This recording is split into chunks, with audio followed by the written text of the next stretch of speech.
Good day, everyone. It's Lady J here with yet another video. In this video, we're going to be discussing Roe versus Wade versus God's way. Because since God is the creator of life, I think we should have his version of how he sees life and what he had in mind when he created human beings, both male and female. But before we get into all of that, you know what to do. Like, subscribe, and share.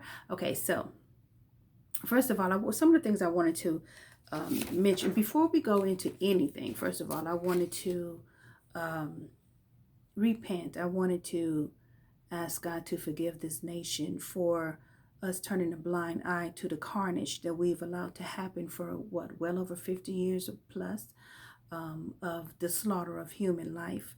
And because we refuse to stop sinning, we turn a blind eye to it. We want to give it every other name besides murder. We even created laws.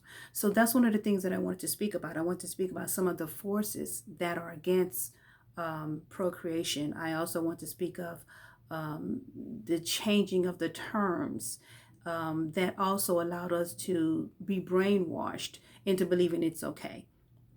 And also changing of the name. We'll call it sperm, we call it semen, but God refers to humans as seed and descendants. That's something totally different. It's the same thing, but when you change the name, it doesn't seem that bad. It's just some liquid. That's all. It's just some liquid. No, no, no, no. It's seed and it's descendants. Those are human beings. Got a little passionate there. Anyway, so here's the thing. First of all, let's speak of some of the forces that are against procreation. Let's go into polarity first of all. Polarity is the opposite, up and down, left and right, you and me, them and us, what have you. But you also have life and death. You also have blessings and curses. You have God's way and you have this world's way. God speaks of this world as having its own course. He speaks of that in the book of Ephesians 2, 1 through 3. He speaks of the course of this world, which is totally different from his view of life. So the course of this world have no problem with sinning, disobedience, anything that have to do that's opposite of God's esteemed way of living. This world wants that course, and it wants us to walk along with it. Unfortunately, abortion falls into that, killing, the taking of human life. I want to also look at being brainwashed. We'll take, and I'm also looking at my notes too, because I wanted to be very specific with this particular video. We're being brainwashed. When you hear women say, my body, my choice, it's not your body and it's not your choice. It stopped being your choice when you allow a penis inside of your body. You want the penis, but you don't want what the human being that's coming out of that. So no, it's not your choice. It was your choice before you allow something to go into your body. It's the same thing with if you're eating the wrong foods. It's your choice what you put in there. You know, it's the same thing, but you're going to have to deal with the consequences as well. And it's not your choice. It's also the man's choice because he injected human beings inside of your body. So he has a right to that as well. We say things like it's a constitutional right. There's nowhere in the Bible. I'm sorry, I look at the Bible a little too much. It's nowhere in the Constitution where murdering babies is allowed. We just repeated that line, just repeated and just repeated to know after a while, no one even thinks about it. It's just, okay, well, it's, it's our constitutional right. The sad part about that is when I think about a woman saying it's my right to do that, it's sad to me because one of the things we've lost during this whole abortion situation is our maternal instinct and our desire for motherhood. We've lost our maternal instinct. Women have an instinct to nurture, take care, protect, to guide a child's life. All of that have to die in order for us to come to the point where we can say it's not a human being. It's my choice. To know that you have the choice to give birth to a human being, to raise it, to guide and mold its way through this life so we can deposit its gift that it have to bring into this life. To say that I would rather kill that says a lot about you. And I don't think women even understand that when they say it's my body, my choice. You're saying I would rather kill than I will to give life. That's part of the brainwashing that took place. Of course, when I mentioned about the laws, we already know about the Roe versus Wade. That's a law that's been okay. That's another avenue for us to say, well, there's a law, so we can do this. And it's not okay. Just because they create a law doesn't mean that we have the right to do that. That's not God's law. That's man's law that he's created in order to desensitize us, to brainwash us into thinking it's okay because it's a law saying we can do that. Like I said, also renaming human life. God, and I'll show you this in a minute, God refers to life as seed because he told Abraham that your seed will be blessed. And he also mentioned descendants.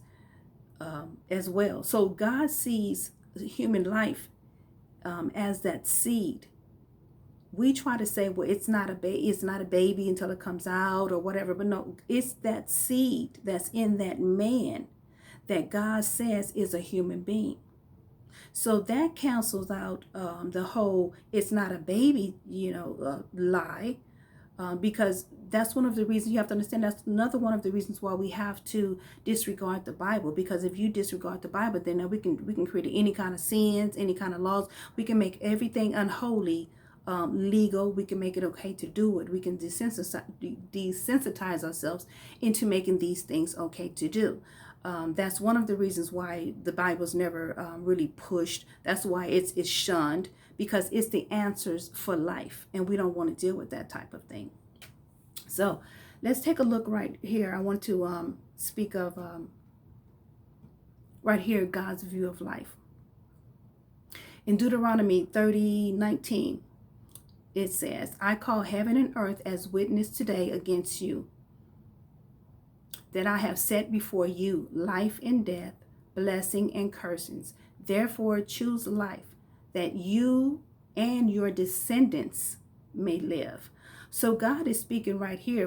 His idea of life is choose life, not death, because there are curses attached to that. I mean, I have no idea if this nation is under curse right now, because with all of the murder that's going buck wild, I don't know if that's part of the curse, but I know one thing. I am very glad that God did, that the courts decided no, it's not constitutional. We knew that all the time. It's not in the Constitution, but I'm glad they mentioned it, that it's not constitutional. There will be some states where you can go and perform that act if you want to. But for the most part, there are states now that are not obligated to have this happen. These states are not going to have the spirit of murder hanging over them. So you will notice an increase in the murder in the states where a lot of the abortions will be taking place. Watch and see.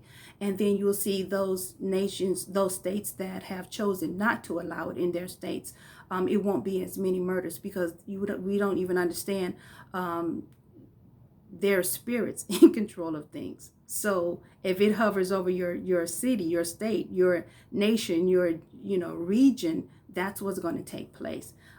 We don't really know that. God is showing us right here. He's like, look, I'm placing life and death over you guys. And since you seem like you don't know what to do, choose life so you and your descendants, your seeds, can live. God never mentioned anything about abortion. I wanted to go right here where David is talking about, just to show you they had clarity on this situation. In the book of David, in the book of Psalms 139, 13 through 16, David is talking about how God had formed him in his mother's womb beforehand. He says, for you formed my inward parts. You covered me in my mother's womb. My frame was not hidden from you when I was made in secret. Your eyes saw my substance, yet being formed. He's speaking of before I was even formed.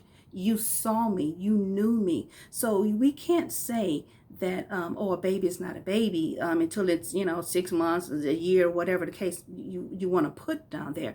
He's saying right here, before I was even formed, you knew me, you saw me. And let me see, and in your days, they were written, the days fashioned for me. So he's already telling him right there when he said, in your days, the days fashioned for me. He's mentioning that he knew he came here with a purpose. Before I was even formed, you've created days for me. You fashioned days for things for me to do. So we can't say that there's not a baby until that's 6 months or 8 months or 9 and whatever. No, he's saying right here, I already came here as substance, and I came here with a purpose, and you already know it, God. It's the same. We already know about the one in Jeremiah 1-5. And then the word of the Lord came to me saying, before I formed you in the womb. This is before he hit the womb. That shows you that the seed is in the man. Before I formed you in the womb, I knew you. Before you were born, I sanctified you. I ordained you prophet to the nations. You have to understand, when people come, they come with purposes. All different kinds of purpose. Some are spiritual. Well, they're all spiritual, but some are spiritual like he had. But he was like, even before you was even in the womb. So that shows you right there that it's you are a human being while you in that man. According to God, that seed that's in that man, what we call seed, sperm and whatever, sperm and semen. I was trying to say them together. It's kind of hard to do. We're calling it that, but God is saying these are descendants, because each one of those seeds come with descendants in it as well. Each human being comes with descendants in it as well. So when you're killing or murdering a baby, you're murdering generations that's in that baby, and the generations that's in those babies that's inside. We're doing a lot of killing. You're killing and altering God's plans that come along with those human beings as well. We really need to stop, allowing ourselves to be brainwashed into thinking I have a choice to do this, and the choice you're choosing is murder. You're not saying I'm choosing to keep this life. I'm choosing to allow this person to come into this planet and deposit whatever seeds and beauty it has to deposit, and also experience life as I'm experiencing it as well. Because you think about it, the people that are hollering about abortion, they're not killing themselves, but you think it's okay to kill another human being. But if why you're not killing yourself? Because it's wrong.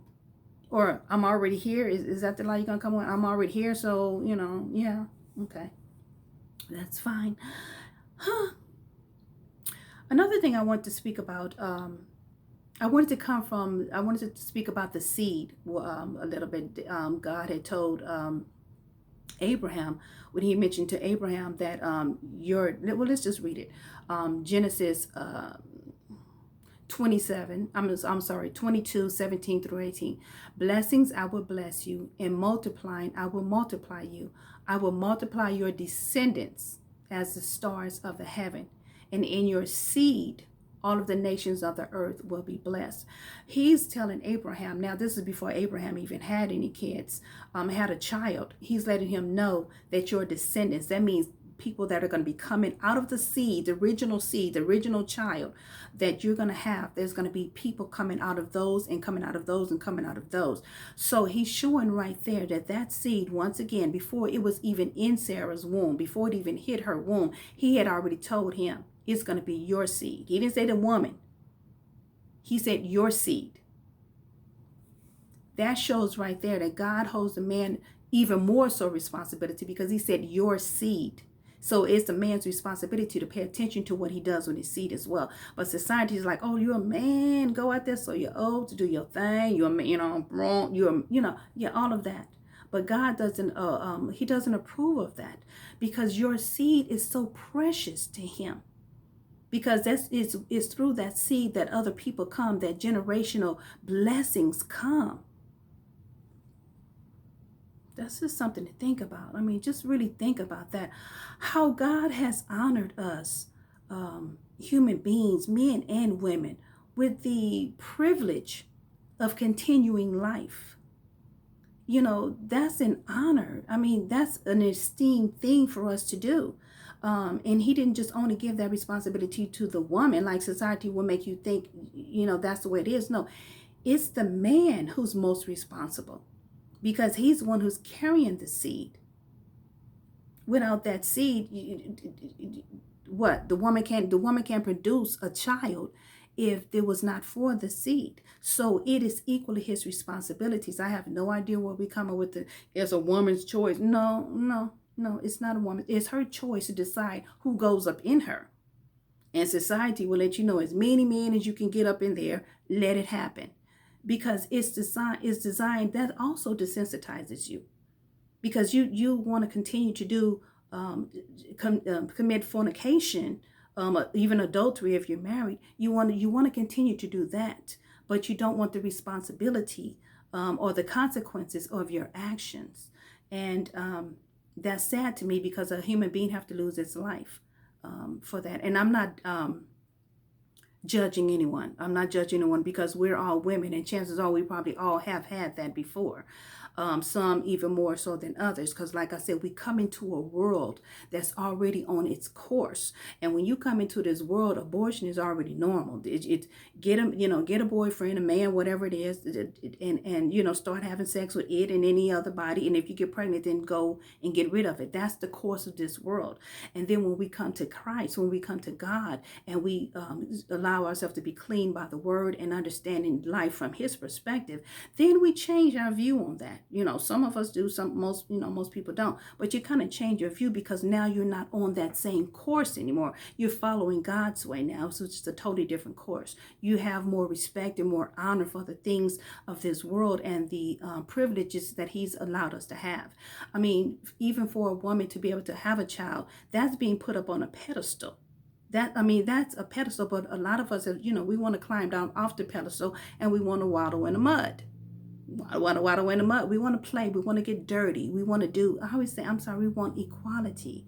Now, my thing of it is if you think men sleeping around and being able to do all these things is wrong, why would you want to be equal to that?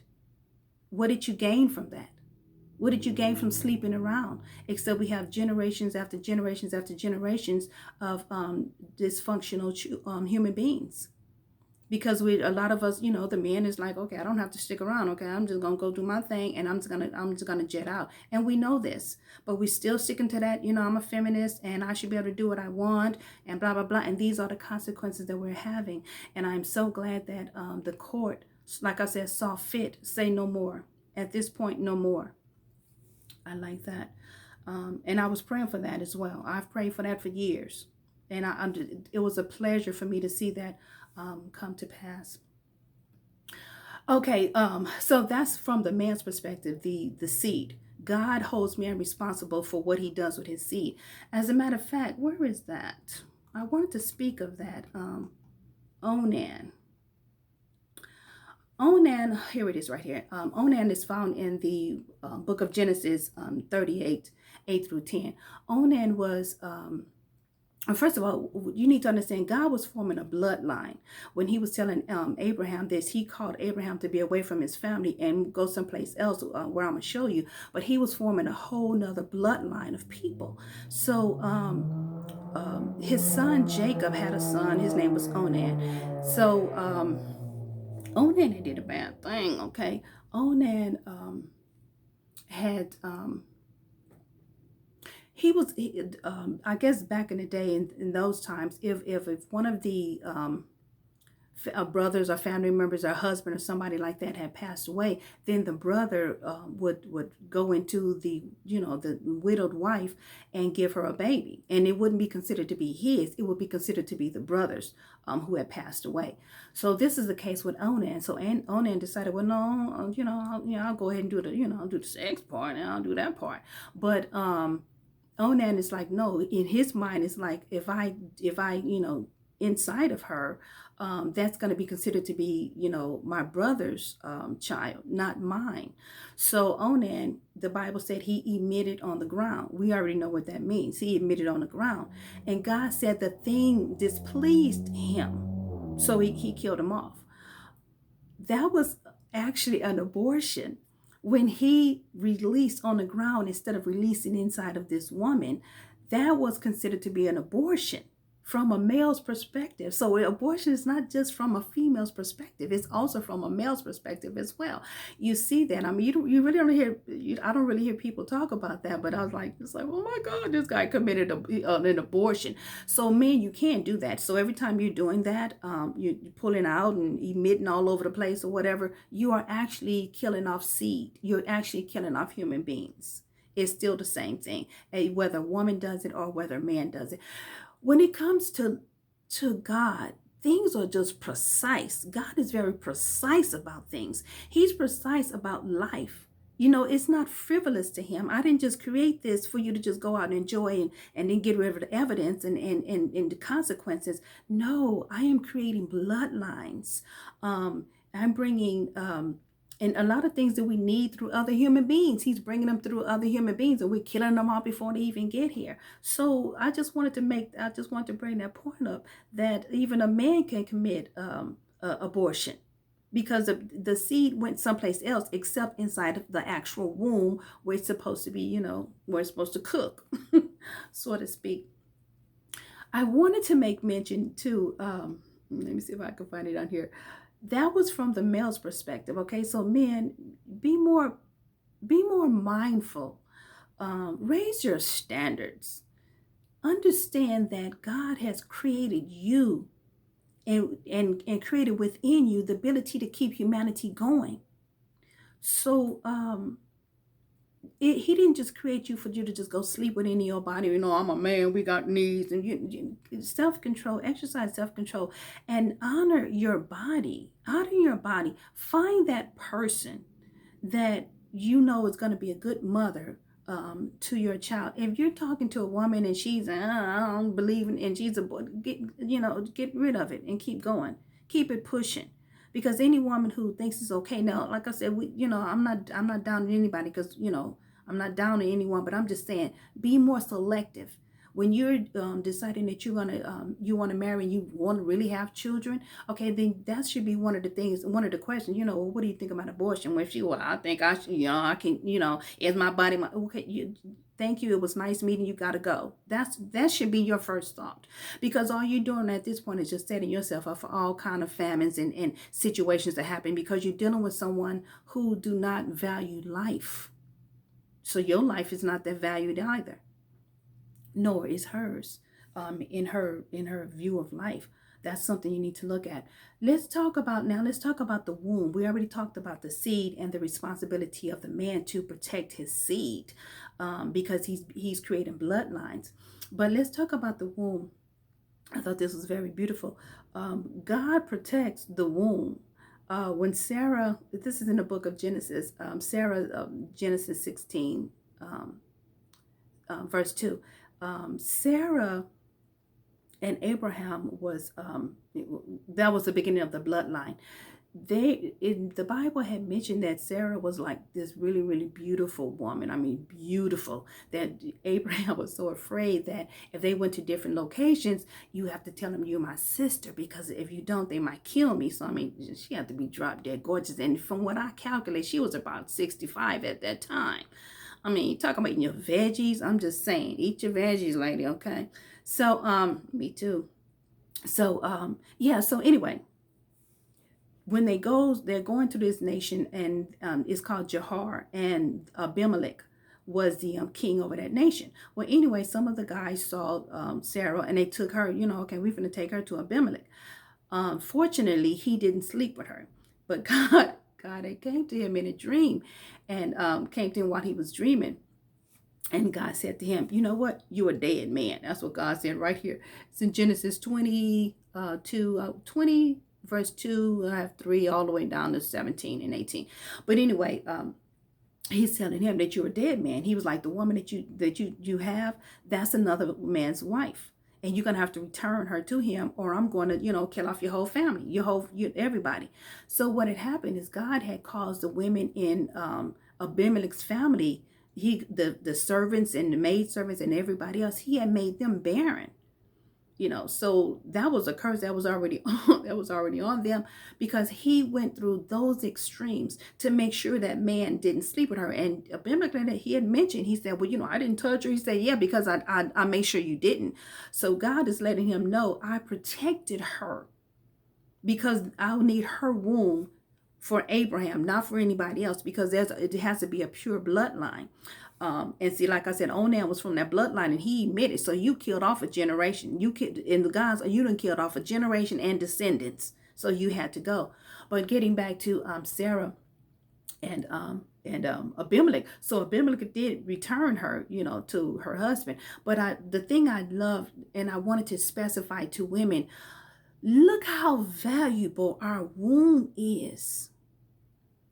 That God would threaten this man and his whole household, not only your wife, the women that's around you, anybody, all you guys gonna die if you don't return this woman. And then he had to ask Abraham to, I think, forgive him or bless him, and tell Abraham to bless you. Can you imagine if he forgot that part? The whole family that man's family would have died anyway. But I was just admiring the fact that God values our womb so much that he made sure that no one went into that bloodline. It wasn't going to be contaminated. And he also did that with Rebecca, Leah, and Rachel. And you also had Hannah and Samuel. They were all a part of that bloodline as well. They were barren. All of them were barren until it was time for them to time for when God saw fit for them to give birth, to get impregnated. He took the barrenness away, but these women were all barren at the time.